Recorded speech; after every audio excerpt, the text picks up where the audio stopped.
Hello! Welcome to Squid Essays. Inking your academic pen. My name is Julie and I will be your instructor as we read through development and validation of design guidelines. The article source is embedded in the video description below. Feel free to read along. Please note that you can get a custom, plagiarism-free essay for as little as $10 a page at Squid Essays. The link is in the description. This is the second part of the three-part paper. The purpose of this part is to develop the integrated design guidelines for a specific consumer product. For our study, the mountain bike has been used as an example. The procedures and the generic guidelines described in Part 1 have been applied in developing the guidelines for the above-mentioned product. The rigorous analysis was carried out to determine and evaluate the importance of different but relevant design dimensions. A series of statistical tests were conducted in order to test the assumed hypothesis that the guidelines do ensure a successful development of a usability and functionality of the product. Keywords: consumer product, product usability, product functionality, design guidelines, design dimensions, mountain bike, reliability and validity. Biographical notes: Aniket Arora is a graduate student pursuing a master's degree in mechanical engineering at University of Cincinnati. He holds a Bachelor of Engineering degree in Mechanical Engineering from Punjab Engineering College, India. He currently works with J.P. Morgan Chase as business analyst. His current research is focused on integrating design methodologies to incorporate ease of usability and functionality into consumer products. Dr. Anil Mittal is a professor of Mechanical and Manufacturing Engineering at University of Cincinnati. He holds a B.E. in Mechanical Engineering with gold medal from Allahabad University, India, and an MS and Ph.D. in Industrial Engineering from Kansas State University and Texas Tech University, respectively. He is a registered professional engineer and co-author of over 500 technical publications including over 200 journal papers and 22 books. 1. Introduction. This part focuses towards developing design and manufacturing guidelines for a specific product, which in our case is the mountain bike. The objective of this part is to manifest that how the methodology and the generic guidelines developed earlier could be successfully applied to a certain consumer product. We selected mountain bike for this case study. The generic guidelines developed earlier were modified for the specific product after the relevant inputs were obtained from the designers, users and the literature present. Not all dimensions present in generic guidelines are applicable to a case of a specific product. User interaction is important to plainly understand and incorporate the user requirements into the design of the product. The requirements are analyzed using usability functionality transformation matrices. The information extracted is integrated to the customized checklists. As assumed, these customized guidelines prepared should enhance the usability functionality of the product. Fig. 2. Mountain bikes. There are different types of bikes available in market. These include road bikes, recumbent bikes, hybrid bikes and mountain bikes.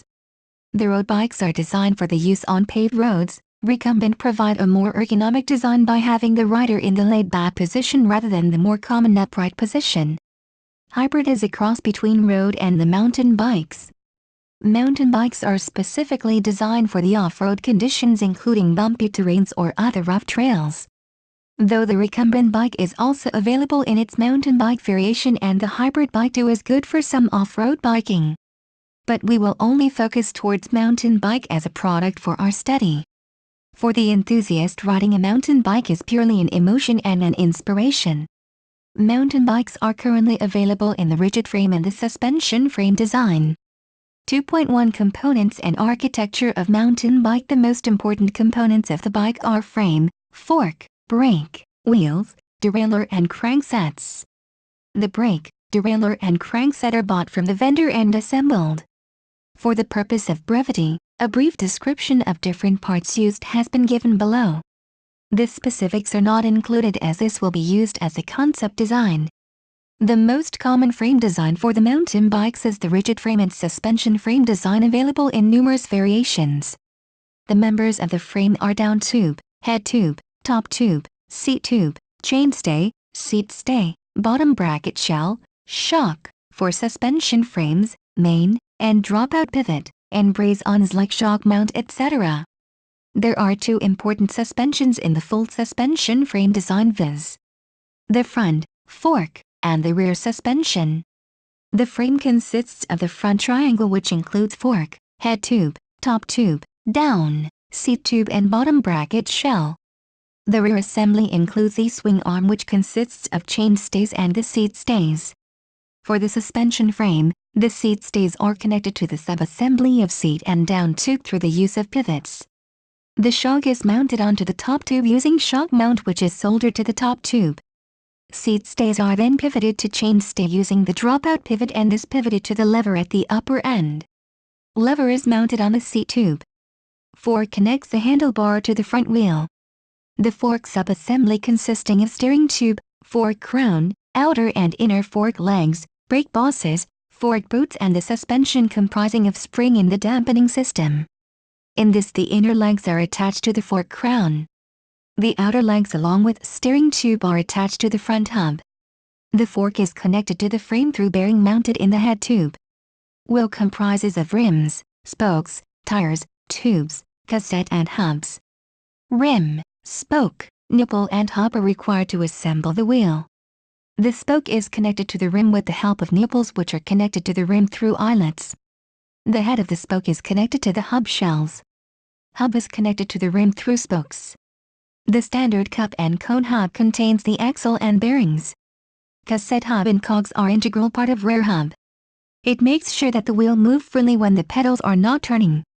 8 or 9-speed cassettes are more common these days. The wheel is mounted to the frame and the fork via dropouts. Derailleurs, front and rear, are purchased from the vendor along with the shift cables and shifters. The rear derailleur is responsible for moving the chain from one cog to another or between the chain rings. It is bolted to the hanger on the rear dropout. The front derailleur moves the chain from one chain ring to another. It is mounted either on the face of the bottom bracket shell or to brace-on boss. Shifters are mounted on the handlebar and is the leverage device using which user can move the chain between the chain rings and the cassette cogs. The shifter cables connect the shifters to derailleurs. The chain is routed through chain rings, cog and the jockey wheel of derailleur. Saddle is connected to the frame through seat post. Saddle is connected to the seat post using the clamping bolts.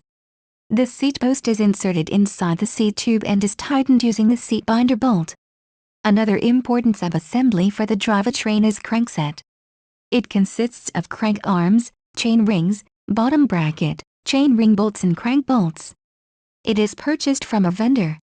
The crank arm has spider arms protruding out to which the chain rings are bolted using the chain ring bolts.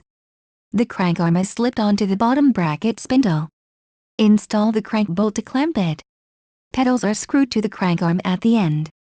For the mountain bikes, disc and the rim brakes are the most popular types of brakes. The brake assembly consists of brake caliper, brake lever, cables. The levers are mounted on the handlebar using the bolt. Disc brakes have the pads squeezed against the hub-mounted disc. Disc brakes have the rotor bolted to the hub of the wheel. The caliper is then mounted onto the fork, ZIN 2005. The cable or hose is then used to connect the lever to the caliper. In the rim brakes, pad applies the force against the wheel rims. Rim brakes are mounted on the brake boss on the fork brace. The cable is tightened at the end of the lever using the barrel adjuster and with the cable clamping bolts on the rear wheel side. For disc brakes, the cable at the front end is terminated at the brake caliper, and for V-brakes at the stop on the fork brace. Steering sub-assembly consists of the handlebar, stem, shifters, grips and bar ends. The bar ends are connected to the handlebar using the bar end bolts. Grips are twisted onto the handlebar. The handlebar is connected to the frame through the stem to which it is bolted. The stem further is joined to the steering tube through either the clamp bolts or is slipped into it depending on the design of steering tube. 2.2 Bicycle manufacturing process. A brief description of the manufacturing process is given below for the rigid frame and for the parts which are manufactured in-house and not purchased from the vendor, which includes frame, fork. The designer should nonetheless be completely familiar with other components' design and functioning. Frame. There are as many different frame materials as the variations in frame design. The materials which are most commonly used include steel, aluminum, carbon composites, metal matrix, titanium, etc. The frame is made by welding together seamless tubes. These tubes manufactured through hot extrusion process can be joined together using TIG welding, brazing or lugs. The joining procedure chosen is the matter of frame material and design variable selection. For steel, aluminum and titanium, TIG is the most efficient and cost-effective method. Whereas, for the carbon fiber frames, lugs are more commonly used. Lugs are manufactured through investment casting. After the joining of frame, various braze-ons are added, such as front derailleur hanger, brake noses, water bottle bosses are added. The joints for them are produced using silver solder. The frame is then sandblasted to remove any flux remaining. The fluxes from the tough parts are removed using taps. This includes bottom brackets, derailleur hanger, bosses mounted, etc. For alignment, the frame is fixed to the jig and is inspected for the alignment. This is done at the room temperature and is called cold setting, Govinder June 1999. Fork. The fork assembly consists of steering tube, a fork crown, fork legs, brake bosses and fork ends. Fork legs in the steering column are manufacturing using the hot extrusion process. The fork crown is brazed to the steering tube on the jig. The fork ends are inserted in fork legs. The two sub-assemblies are assembled with each other using the same joining techniques used for frames. The fork thereafter been cold using mandrel. The same finishing process is then applied to fork. Wheel. The rim is produced through the extrusion process by squeezing the aluminum through a dies, after which it is roll formed and cut into wheel rings. The end is closed using the resistance welding. The rim is hardened using the T3 hardening process, Govinder June 1999. Anodization is used to improve the appearance. Before it is final, it is important to tension the wheel, truing, laterally and radially, and dishing the wheel. Surface finish. The fork and the frame are grinded, till it is completely free of flux, and cleaned using the emery paper. The frame is then sent for painting and coating. 3. Customized design and manufacturing guidelines. 3.1 Development procedure. Most of the customized guidelines for the bicycles will be prepared using the generic guidelines formulated in the previous part of this paper. As for example, one of the points in ease of use guideline is provide means to leverage the force applied by a human. A corresponding suggestion in the customized checklists is a lever on the left handlebar must operate the front brake, and similarly the right handlebar lever must operate the rear brake. It is essential to understand that not all of the items in the generic guidelines could be transformed into the corresponding customized guidelines. Consultation with the designers and users also played a crucial role in development of the guidelines in a more specific form. The recommendations by the designers and users were incorporated into the study during the process of developing design manufacturing linkages. For example, the above-mentioned guideline after consultation was refined further into an additional item, viz. The brake pads must contact the braking surface on the wheel if the force of 10 pounds or less is applied 1 inch from the end of the lever. For brake cables, use frictionless cable sealing as it will reduce the force required. The usability functionality requirements gathered from the customers were analyzed using the suitable techniques of the flow diagrams and usability functionality matrices. This facilitated the development of design manufacturing linkages. 3.1.1 User requirements. The user requirements were obtained from the users of the mountain bike. A one-on-one interview was conducted to gather information. All the users had been riding mountain bike for more than 5 years and had knowledge of all the different parts. All the users had been servicing and repairing their bikes to a certain extent. The following are the usability functionality requirements put in an elaborative format below. Adequate stiffness. The bike should be able to withstand the weight of the rider, should stay steady when the force is applied while pedaling. Comfortable. The saddle should be designed to provide the maximum comfort to the rider. Smoothness. Handlebar should have a smooth contact points and should not make a rider assume an awkward posture. Should provide a good traction over sand and slippery surfaces. Suspension. Protect the rider from shocks when riding on bumpy roads or dirt trails. Adjustability. The seat height and the handle height should be easily adjustable. All different type of riders within a specified age range should be able to effectively operate the brake lever. Smooth shifting, V. The gears should fall into place smoothly in both the directions and at multiple speeds. Steady handling, the handling should be steady and responsive. It should stay stable at different speeds and tracks but should respond to the slightest of the flicks. Effective braking, the braking should be smooth and the stopping distance should be optimum. It should be effective in both the dry and wet conditions. The manufacturing and the afterlife of the bicycle should be environmental friendly. Suitable material, the frame should be robust and sturdy but should be light. Accessibility, the critical components such as chain, crankset, cassette cogs etc. should be located in the accessible locations. Should require low maintenance. Removability, seats and handlebars should be easily removable. Should have good protection from mud or other substances which may splash onto the rider while riding. Appearance, the bike should have a trendy and a stylish look in terms of color and shape. It should have a streamlined shape. Safety measures for provision of reflectors and chain guards etc. Should have a good vibration and impact resistance. 3.1.2 Mapping design dimensions. As also discussed in the earlier part, the usability functionality requirements can be mapped into the following design dimensions. Table 1. Each of these dimensions is dependent on one or the other design, manufacturing and material variables. They need to be tightly controlled for the optimal product design. 3.1.3 Linkage identification. This section uses transformation matrices to establish linkages between usability functionality requirements and product and process requirements. It has been done using series of transformation matrices. Technical requirement deployment. The various usability functionality requirements are correlated to the technical requirements in this step. Fig 2. The material properties and structural rigidity are vital. For example, the material should be strong enough so as to not yield under the load and should be adequately stiff. Also, to facilitate easy removal and reducing the downtime, the bicycle design is the modular type. Other issues like transmission efficiency, friction characteristics etc. were carefully considered. Process characteristics. The product features identified previous could only be implemented through the right use of manufacturing process, machines, and fixtures. The product of highest quality can only be attained if the tight controls are established for the process and machines. The manufacturing processes will give the optimum results only if the manufacturing variables are strictly controlled. This step involves the process deployment, FIG, and manufacturing deployment. The knowledge of the different process variables to be controlled for improving the manufacturing processes was obtained from the manufacturing handbooks. 3.2 Checklist development. Based on the information garnered using the above steps, the design and manufacturing guidelines are developed. The guidelines are prepared in the form of checklists.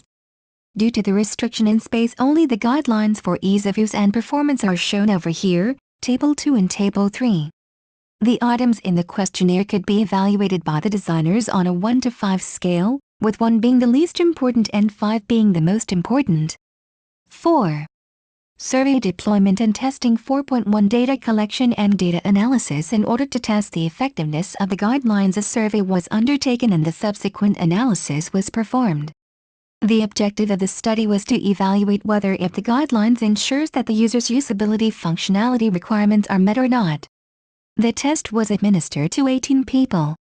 The population included the users of the product who maintain their bike themselves, mechanics and a few designers. Each participant was given the overview of the study and were told about the design and the features of the bike under consideration. Reliability and validity tests were conducted on the data collected through surveys. The reliability test was conducted to see if the test yielded similar results on different people. The internal consistency of the test was determined through the reliability coefficient, which in this case is the value of Cronbach alpha. The Cronbach alpha values of 0.4 or above was accepted as the reliable measure. Validity establishes that how well the instrument measures what it is intended to measure. The validity of the survey questionnaires is tested by comparing it to the questionnaire which is regarded as a standard. With the absence of the standard in the case, it became essential to compare the average score of items with the overall score of the questionnaire. To find out the degree of relationship between these two variables, correlation analysis has been carried out.